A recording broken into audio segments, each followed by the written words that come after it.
Assalamualaikum warahmatullahi wabarakatuh.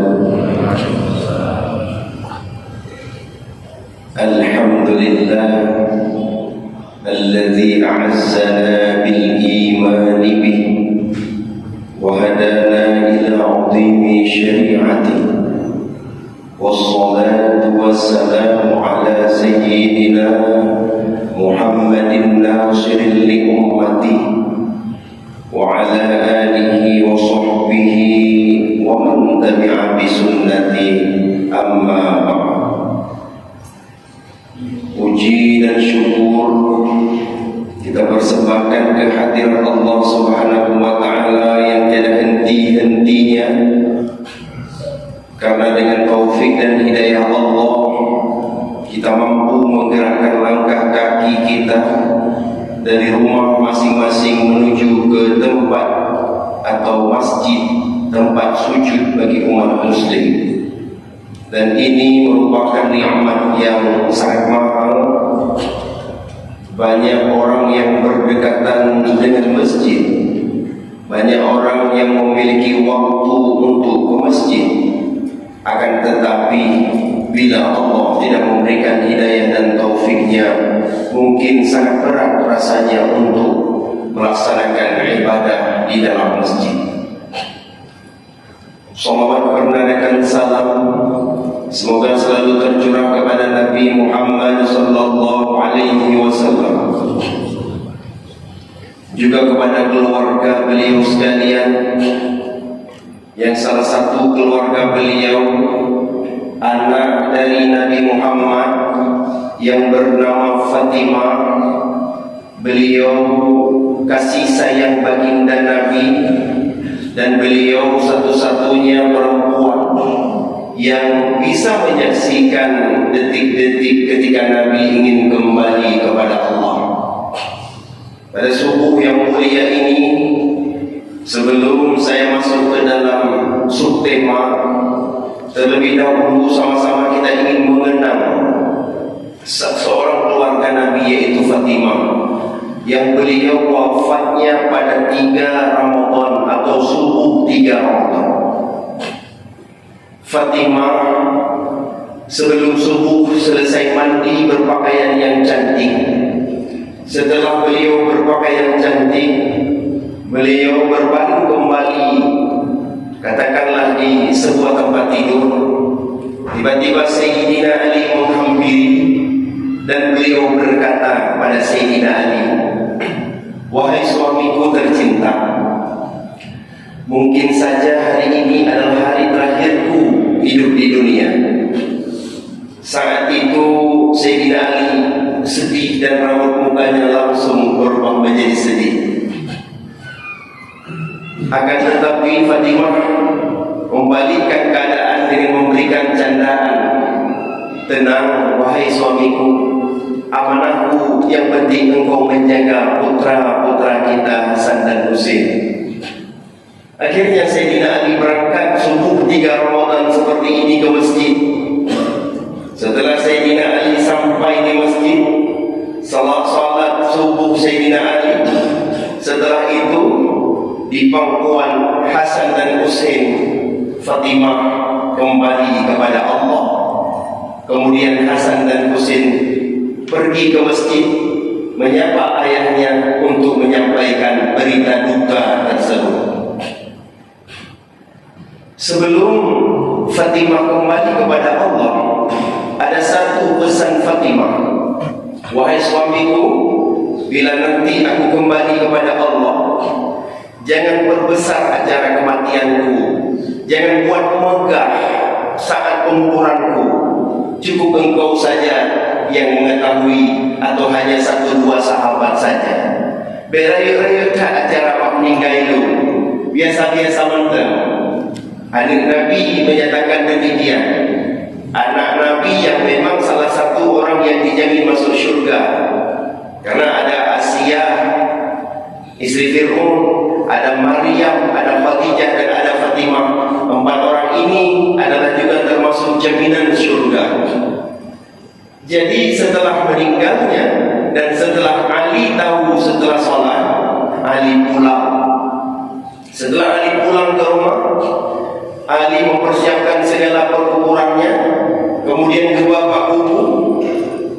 Sampai di kuburan, ketika Fatimah diturunkan ke liang lahat, Ali terisak-isak menangis.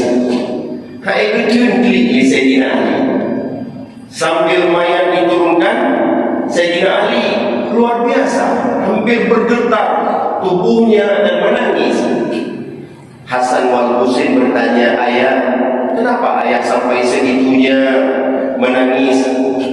Wahai adik Hasan wal Husain, dulu sebelum kakekmu wafat, kakekmu berpesan, andai nanti Fatimah wafat, engkau Sayyidina Ali jangan susah-susah.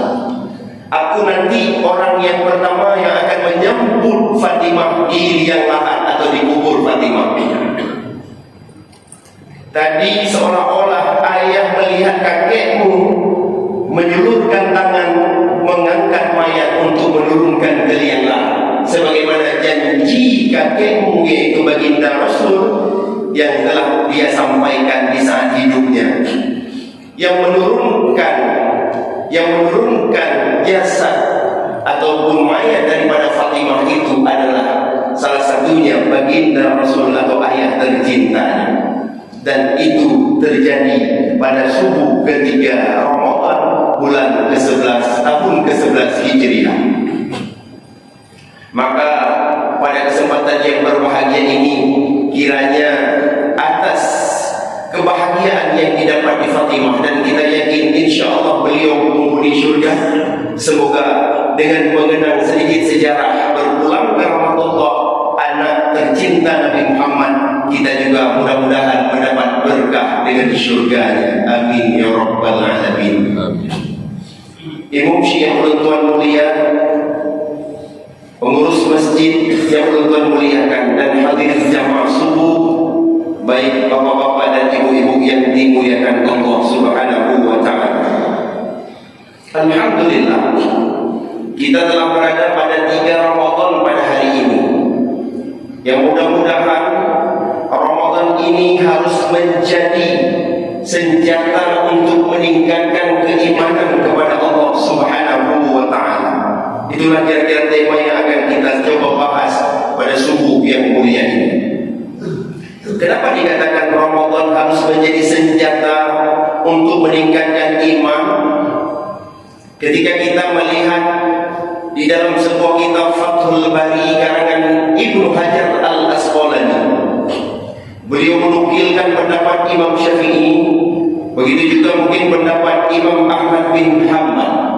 Imam Syafi'i berkata, al-iman qawlan wa fi'lan yazidu wa yanqusu, yazidu bil ta'ah wa yanqusu bil ma'siyah. Dari perkataan Imam Syafi'i ini dapat kita ambil beberapa kalam hikmah, bahwa iman itu meliputi perkataan dan perbuatan. Setelah kita mempelajari bahwa iman itu adalah membenarkan dengan hati, mengucapkan dengan lisan, dan melaksanakan dengan seluruh anggota tubuh, Imam Syafi'i juga ingin menyatakan secara lahiriah bahwa iman itu adalah meliputi perbuatan dan perkataan. Jadi apapun perbuatan yang kita buat dan apapun perkataan kita sehari-hari, itu adalah cuplikan iman yang ada pada diri kita. Cinkalan kanya orang yang nak iman ke depan masjid, ke depan penasah, ke doa bersedekah, ke doa baca Quran. Tapi orang yang tidak ada iman, sikap ke doa pun maksud. Bisa kita lihat hal-hal yang tidak masuk dalam akal banyak dilakukan oleh orang-orang yang tidak ada iman.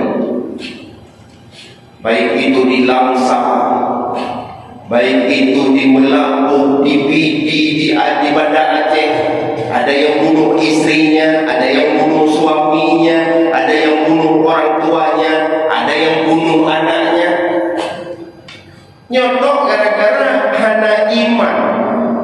Bukan cuma kurang imannya, akan tetapi memang hana iman. Qalbun mayyit, hati sudah menjadi mati. Tidak pernah disemai dengan ibadah. Ibarat pohon rubah kamati. Akan tetapi bila kita memiliki iman, sekurang-kurangnya akar itu masih hidup. Tinggal bagaimana akar itu yazidu wa yanqusu, ditambah atau dikurang. Kita buat gersang akar pohon tersebut, atau kita siram sehingga dia muncul dan bersemi kembali. Yang kedua, iman. Maka oleh karenanya hadirin, bulan suci Ramadan, bila kita ingin meningkatkan iman, ini sudah betul dengan apa yang kita lakukan. Artinya, ketika Anda kumpulkan waktu 24 jam dalam sehari, banyak mana antara beribadah, antara bermanfaat dengan hal hura-hura ataupun santai-santai, ataupun hal-hal yang membuat kita merugi. Itu kan yang tahu hanya kita. Ibu-ibu mulai daripada ba'da subuh, ada yang mempersiapkan tentang buka Ramadan dari ba'da subuh hingga maghrib. Berarti kualitas iman dia yang dia arah di cara buka puasa bermantap. Ada bapak-bapak bukan hanya sholat fardu, sholat sunnah, tambah sholat tarawih, ditambah lagi dengan tahajud. Handset memang, akan tetapi lezat pak ibadah. Begitulah kualitas imannya. Kita sholat tarawih yang pilih-pilih imam, begitulah kualitas iman. Jamaah masjid, saudaramu baca inan, bisikletnya bela mereka. Sampai di bandar ini mengkarat. Ibu-ibu yang ingin ditegur, kagak siap. Pilihlah masjid-masjid yang sedikit cepat, sehingga hilang tangalan. Begitu imum tidak paham sibah. Allahu Akbar. Seminit lebih baru kena junyo insya Allah David boy sang raweh puluh habis. Sedih aja. Itu kualitas iman. Hanya pakai hati sembahyang cukup susah. Jadi dari ayat ini ilmu, innal ladzina amanu wa 'amilus shalihat, insyaallah dan kamu dengan dulu iban kerawih hanajan. Tidak pakai hati. 20 rakaat 16 gabil. Baru hanya 2 di 18 menit. Ya baru rakaat lah 6 rakaat, nanti 6 rakaat. Belah tu nanti sijim tu. Tidak pakai hati, sehingga kualitas iman nampak di situ. Pokoknya iloronya malam ini saya harus habis tarawih. Masih tahap memaksa. Ya begitulah iman kita. Sehingga iman itu, ibadah itu, salat itu bukan ketenangan menghadap Allah, tapi ketenangan ketika mendapatkan imam yang pak. Kuah ilmu malam ini. Gurung habis cukup merasa semayang. Lagi yang merasa asaikan dilat bajunya hanya merasa leh. Maka jiwa leh nanya pergi istirahat baju untuk ibadah dia dapat deh. Ataupun lagi nanya pergi kurang-kurang lampu yang hanya manfaat, ataupun yang kejar dunia biar kesan sehingga hanya untuk istirahat. Sama sih. Itu beberapa ciri-ciri ataupun identitas iman katanya. Maka oleh karenanya pada bulan suci Ramadannya kita tumpuk terus kebaikan. Kita kumpulkan semua kebaikan. Dengan kebaikan tersebut lahirlah taat sehingga bertambah iman kita. Penting, ini penting. Kalau iman sudah mampu kita tambah, ya ibarat lampu. Lampu bisa 5 watt, bisa 10 watt, bisa 100 watt. Cuma punya nama kita jual lampu 5 watt kalau kita pegahnya. Subuhnya kalau dia mesti subuh 3 sama subuh 3 kada jauh mesti subuhnya lagi lebih kan 5 watt. Baca Quran saya kasih tentang kasih tahajud ada sebulan 62 ke pada kasih. Begitu iman kita tinggi, begitu iman kita kuat, bagaikan lampu 100 watt menyinari. Tak kelong rumah situ baca Quran. Cabrat sang maksiat lama tubuh belum lambat dulu. Gak sanggup untuk salat tahajud. Apa sih beratnya salat tahajud 4 rakaat? Saya main HP saja berjam-jam. Pasti kita menyesali. Kenapa?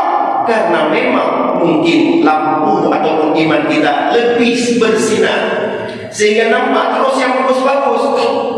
Aku bersedekah belum apa-apanya dibanding orang. Aku beristighfar belum apa-apanya dibanding orang. Aku bertobat belum apa-apanya dibanding orang. Yang tobat belum mantan lebih tobat sahabat Nabi. Sahabat Nabi pada salah ini kita roh bagian masjid. Idanya pada salah dah som-som nunggu tabela roh kelung yang salah, kelung yang salah. Dan Nabi sahabat Nabi dinyatakan di depan jamaah Jumat, hadirin masing-masingnya perhatikan lum kasalah lum khianat baginda Rasul, sehingga ikut ayat ayyuhalladzina amanu la taqunullaha wa rasul wa taqunu amanatikum.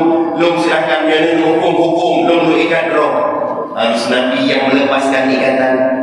Idanya beo berdegur le dengku, beo berdegur le urmalim hai lagi nya haraga. Drone kalau lebih dan sebagainya. Artinya kita harus terus menjadikan iman ini bertambah dengan banyak ketaatan kepada Allah. Cuma nasabah yang bahaya. Yang bahayanya adalah maksiat. Yang menyebabkan dalam kategori maksiat, apapun jenis maksiat yang kita pelajari, baik itu maksiat lahir atau maksiat batin, itu akan membuat iman kita turun drastis, semakin turun. Cukup bahaya. Sebab yang tak connect iman kita, ibadah cukup berat rasanya, khusyuk cukup berat, ikhlas cukup berat, pemahaman. Semua sifat-sifat yang dibutuhkan oleh batin kita semua tidak sanggup untuk kita laksanakan. Kenapa? Karena iman kaitan dulu. Maka hadirin yang dimuliakan oleh Allah Subhanahu wa taala, takkan lelah dalam diri kita ini. Apakah ciri-ciri orang yang beriman sudah ada? Di antaranya sering kita dengar innamal mu'minun idza dzukirallahu wajilat qulubuhum. Ciri-ciri iman mungkin di antara sekian banyak adalah ketika disebut nama Allah gemetar hatinya. Tidak kala kita wadi ada dumna gemetar hati dan wadi ada. Nah lagi gemetar Abu Bakar, nah lagi gemetar Sayyidina Umar, Sayyidina Ali. Dumna gemetar atau begitu azan di TV, bubut TV nak ayat suara, ataupun gemetar yang dimaksud adalah gemetar saja ada jauh masjid. Nah itu berbeda. InsyaAllah jemaah subuh ini adalah kita dalam beriman. Kenapa? Karena orang beriman na versi yang tinggi iman hana pre azan. Katiap-tiap memang untuk ibadah azan pokoknya kadang hidup. Versi standar iman adalah ketika azan berkumandang tak lama deh lum yang masjid. Versi ilmu iman na ketika azan gemetar lama dia hanya jauh masjid. Yang versi mati iman azanna kedengar orang sembahyang nak boleh sembahyang tak yang kahana iman. Haina iman sebesar rabbana. Maksudnya lagi hati ke mati. Maka kita pilih kita nyopata kaitan bahawa standar iman. Standar iman mana ada ilmu dengan dadu sahur, azan berkumandang saya di masjid. Saya solat di masjid. Orang yang memiliki tingkat di atas tadi memang tahajud di masjid, memang salat sunat fajar, sunat qabliyah di masjid. Maka di situ akan standar iman kita. Oh, mudah-mudahan bukan hilang kategori kedua. Alhamdulillah, akankah bertahan kategori kedua? Ya sabi doa Allahumma yanqalibal qulub sampai quluban ala dinika wa ala ta'atik. Yang kedua, wa idza tuliyat alaihim ayatuhu zadatuhum imana. Bahwa dia dibaca ayat Allah bertambah iman. Imu membaca Al-Quran narasa wahna bertambah iman. Hampa aja mana? Tang-tang yang dibacanya lagi lagu. Sang-sang yang dibacanya ya biasa-biasa saja rukun-rukun yang mana. Hana merasa bertambah iman kikis istighfar boleh. Sehingga semakin menarik baca ayat Allah, semakin menambah iman. Semakin menarik baca Allah, semakin tambah iman. Walaupun pun kadang ada buat ni. Itu salah satu tanda. Maka akan ladung kamande yakin ataupun iman ka sangat menipis bakalan boleh membuat kamande. Ya ayyuhalladzina amanu kutiba alaikumusiyam han rupa lah dia kata. Wajib puasa 47 Ramadan mandang han rupa. Tapi misalnya wajib sembahyang mandang han rupa badai. Sehingga yang terjadi mereka tidak salat. Sehingga yang terjadi di bulan suci Ramadan yang berhenti puasa. Itu yang terjadi sungguh sangat medis. Maka kita bersyukur kepada Allah dengan iman yang kena, dengan ayat yang kena betul yang kena baca, yang khatib yang kena baca. Ya ayyuhalladzina amanu kutiba alaikumusiyam, menyinari hati kita nyo ada berat ilmu tetap lembutin puasa. Orangnya berat takut akan lalu yang demi puasa. Hari ini aktivitas yang sungguh sangat padat, saya tetap bertahan untuk puasa karena puasa itu adalah perintah Allah, perintah yang disebut melalui ayat. Karena puasa itu merupakan satu kewajiban kepada saya. Ya laginya. Kemudian ciri-ciri orang beriman dalam pada ayat yang lain dan juga qad aflahal mu'minun alladzina hum fi salatihim khashi'un. Bahwa yang orang mukmin yang nak dan sembahyang untuk standar kekun beriman sembahyang ji khashi'un. Maka menyatakan dia standar iman mentang belum merupakan dia khusyuk. Okeylah, qad aflahal, Allah beri keberuntungan, beri kemenangan kepada orang yang sembahyang khusyuk. Lagi dan nyukahan sampai pada sembahyang khusyuk, sembahyang yang telah wajib mentang kepada Allah. Karena khusyuk katanya kadang-kadang kita mengelim 2 minit itu bilik khusyuk. Si kemenang sembahyang katanya karena tidak bisa mentadabbur arti ataupun kita digoda oleh syaitan ataupun karena hati menjadi kotor sehingga khusyuknya tidak mudah untuk kita bentuk. Akan tetapi nak usaha untuk terbentuk khusyuknya. Kemudian dengan lomba ayat sambungan walladzina hum 'anil lagwi mu'ridun. Hina takallal dan terhadap hal-hal yang lagwi yang tidak penting, yang laga, yang hanya manfaat ke dunia, hanya manfaat ke akhirat, yang membuat sia-sia, mu'ridun yubidi'u. Hal-hal yang hanya manfaat yubidi'u yang orang beriman. Maka menyebut orang beriman iaitu untuk bud yang ada manfaat, dikerjakan sesuatu yang ada faedah, maka sungguh sangat sia-sia dan kan standar iman. Jinkanlah urut demi urut banyak apa yang kita lakukan, banyak hal yang baik atau banyak hal yang buruk, banyak hal yang bermanfaat atau banyak hal yang mudarat. Contoh saya pegang di masjid pada minit ketika kita jumlahkan di masjid nasi jem kemawi pada minit terima kemawi lalu kesenangan lain di rumah pada minit mudah pegang ilmu anak manfaat tak pegang ilmu bantu isteri enggak, bantu anak enggak, buat senang anak enggak. Di masjid juga demikian, sedikit waktu di masjid berarti kita nyok roh lah orang yang ada sempurna iman, roh lah orang yang ada standar iman. Karena bakal lewat dalam sia-sia. Cintalah dari realita, kenyataan, kenyawa lagi yang sehingga satu saat di Nabi Sulaiman karena leuring di pasai, leuring bak kedai kopi, leuring bak tempat lain, di masjid Nabi Sulaiman itu lagi ya Allah. Ya Allah, Nabi gede ya Allah, nak luikan jin-jin mandungnya.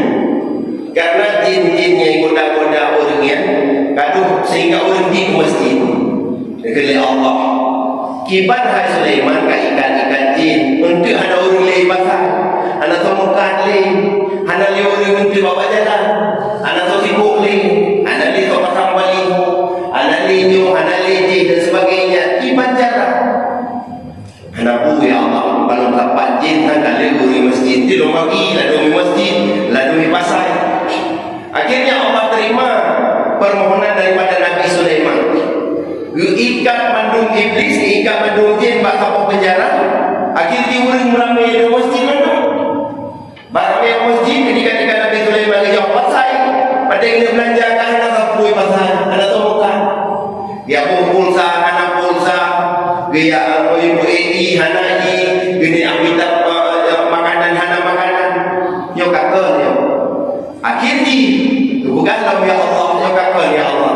Kaki jin dong izin ya Allah, lo boleh dong jin nyok ni nak urung rata tempat. Maka hadirin sekalian, cini kata jino, le urung di pasai dengan di masjid, le urung di kedai kopi dengan di masjid, karena bantu akhir godaan daripada syaitan. Sehingga kepegang ketika menghimpit akiwi ngaki munen tanyonyo sampai lahir 70 jin atau 10 jin, dan setiap sabuh telur syaitan atau iblis yang lahir atau jinnya bisa bertelur sampai 70 ni. Sampai 70 ni anak jin. Maka kena keliawai kata berat kala ni kalian jin. Apa jin ketika mana sampai 70 ni. Sehingga banyak orang di tempat-tempat yang lama, di tempat-tempat yang tidak berfaedah, di tempat-tempat tidak bermanfaat. Karena apa? Karena dipelezat oleh syaitan. Punya kedai mana? Jika ikut dengar dia. Begitu dah buka Quran ikut dengar, begitu dah sembahyang ikut dengar, begitu dah duit keluarnya baru jaga kembali. Maka hadirin yang dimuliakan oleh Allah Subhanahu wa taala, yang ke padung-padung bawah tanda menjual kita standar iman. Apabila berkata Allah, qul lil mu'minin yaghuddu an absarihim. Wahai Muhammad, katakanlah bagi orang mukmin hendaklah mereka menjaga penglihatan mereka. Yang berpuasa juga kita harus jaga penglihatan, karena standar iman juga penglihatan. Ya, apabila puasanya ada tugas di kamunan. Ya bukan kuih berjande-jande, ya bukan diumudah bukan ganda-ganda. Si kamunan diurangkan tidak si bayang jandenya. Lewina tidak bayang gandanya, umudah dan mengata ayah. Mana gandeng kau bukan? Dia bukan kuih punya awak sewa, awak rental tu kan. Budari-dari dari kalian bibi mira, buke hitam, memang awak rental kuih buat tu. Mami tak umum tayung kat kuih kahana turun kanan. Begitu juga yang kayu muda, serta tak tayung pada dua ini hijau dan rasa lumbu muda yo. Tetapi begitu yang ganteng, yang putih, yang kau muda, yang mandu ibu remuda yang dok muda, pada doi dia kan duduk muda. Nyo apa boleh puasa jaga penglihatan. Lele dah yang puasa kabeh berbuah pahala ini.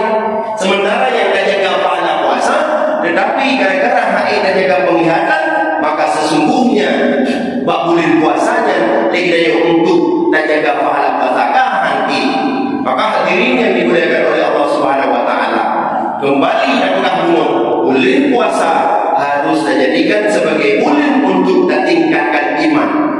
Yang amal ibadah yang tidak pupuk laju, yang sanggup dah pupuk laju, Allah akan dianggap lagi ibadah kita. Ya Allah, hai rungkara ya Allah, tahajud 2 rakaat lenya negeri Allah. Ya Allah, hai rungkara baca Quran mata kamu ya Allah paling heboh juro lenya yang yang penting baca ni benar. Hai rung sedekah berat ya Allah, hanya kurma paling atau kuih lenya yang kadang sedekah orang mesti jami ya di sisi Allah le. Dan dia orang yang manusia yang bersyukur. Euro bi waktu ribe kerajaan tadi. Gubi hatu ribe hansip tu. Gubi berdua ribe hansip tu. Padahal Allah SWT hari ini kita diberikan 300,000 nak tanggung jawab mesti. Yang gubi matuh ribe panena rumah kita gubi nak belajar. Yang gubi pengkuro tidak panena kan gede balok saja mau background dan sebagainya. Artinya yang Allah berikan itu cukup. Sama seperti yang kita kerjakan dalam amal ibadah, itu juga cukup. Maka hadirin yang dimuliakan oleh Allah, kubur bila amal ibadah bulan suci Ramadan ya. Karena bulan suci Ramadan tamu Allah, malih lewat Ramadan kita hanya berbuat baik. Maka dengan kubur bulannya sehingga dilahir kekuatan iman kepada kita. Sifat kanaahna, sifat sabana, sifat tawadukna, sifat terbaik mahmudah lain, sifat mahmudah lain akan lahir dalam diri kita. Baik itu bijak, baik itu galak sayang teguh, dan sifat-sifat yang terpuji akan lahir dikarenakan kita kada puasa dengan penuh keimanan dan keikhlasan. Mantap yang dapat Tuhan sampaikan. Terima kasih atas segala perhatian, mohon maaf atas segala kekurangan. Intinya mari kita berbuat dan berkata yang baik, sehingga itu merupakan ciri-ciri meningkat